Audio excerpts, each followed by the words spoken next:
Hey folks, my name's Ed Travers. My pronouns are he, him, and his. I'm an Anglican priest serving in the beautiful parish of St. Margaret of Scotland that sits on the ancestral and on the unceded territory of the Mi'kmaq people. Gway. The other day I was walking my dog, Dingo. Now, for the most part, she has a birthday tomorrow. My daughter and my wife do the lion's share of the walking of the dog, but Charlie also pitches in, and when needed, I do as well. It's actually kind of fun walking Dingo. He can go a long time. Anyway, the other day I was walking Dingo and I noticed something about him. It's something that I really think he needs to work on, something that he really needs to change. It's not his behavior. It is a behavior, but it's not his obedience.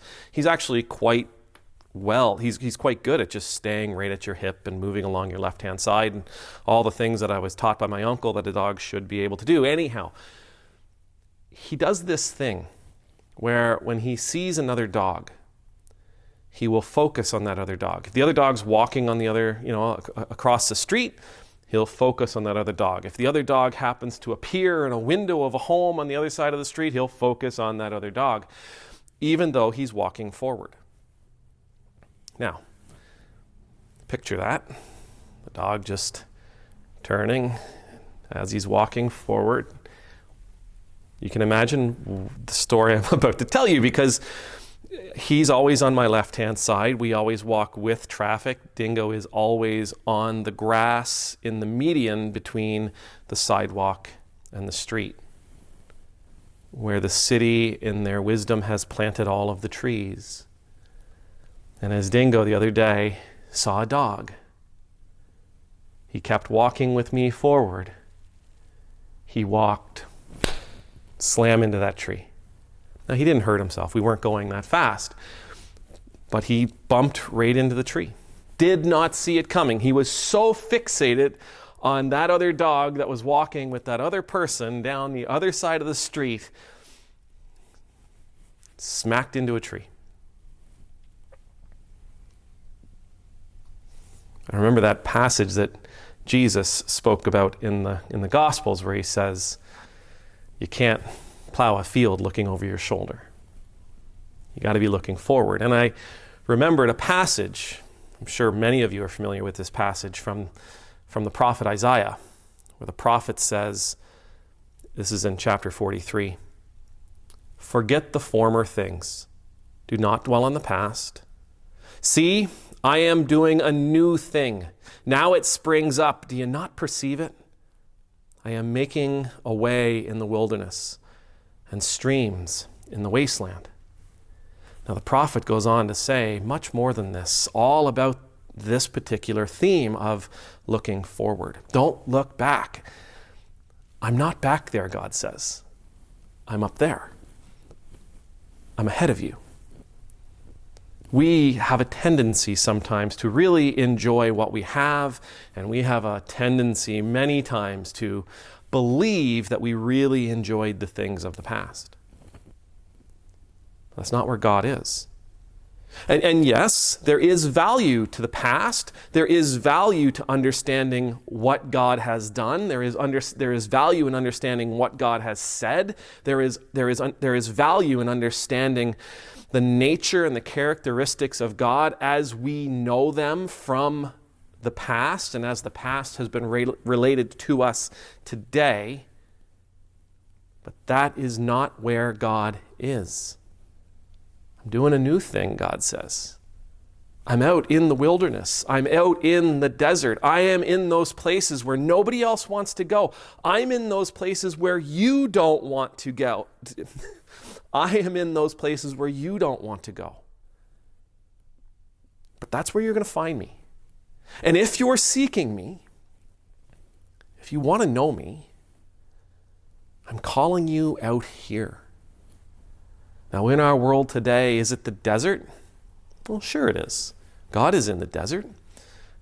Is it the wilderness? Absolutely. God is in the wilderness, but those words are also metaphors to the other places in our world that we may or may not feel comfortable going, those other places where we may or may not feel like we should go. I hear those words and I hear out to the margins, out to the edges of our communities, out to the edges of our societies. Reach out to those people who live out there beyond your normal, everyday, comfortable life. Those people out there who, well, they might look different than you, and they might smell different than you, and they might talk different than you, and they might love different than you. They might be completely different from you. There may be almost no twinship between you apart from the fact that you are both living creatures. But that's where God is. God is out there. It's not a matter of a linear thing, that God is ahead of us on this timeline, though you could see it that way as well.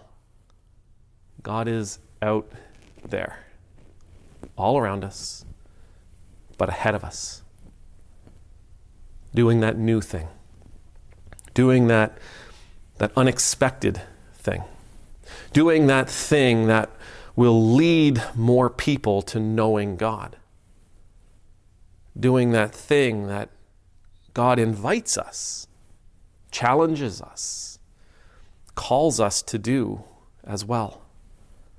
God's in that place where we are invited and challenged and called to be. There is value. There is value in knowing our history. If you don't know your history, you're just bound to repeat the same mistakes. There is value in understanding what God has done. There is value in understanding where God has been. There is value in understanding what is behind us, but there is no value in focusing on it. Because sooner or later, like my wee poor Dingo, we'll walk into that tree.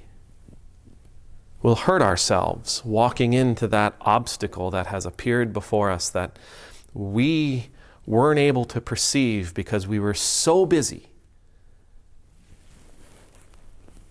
looking back there. May the Lord bless you. May the Lord keep you. May the Lord's face be made to shine upon you and be gracious to you. May the Lord's countenance be lifted up to you. May you always know the peace of being in the Lord's presence. I pray that you and I will continuously look for God out there in front of us. That we will let go of our fixation on what is behind us. And that we will, with spirits of anticipation and courage, be willing to step forward into that time, into that space, into that place where God is doing the next new thing. Amen. Numultus.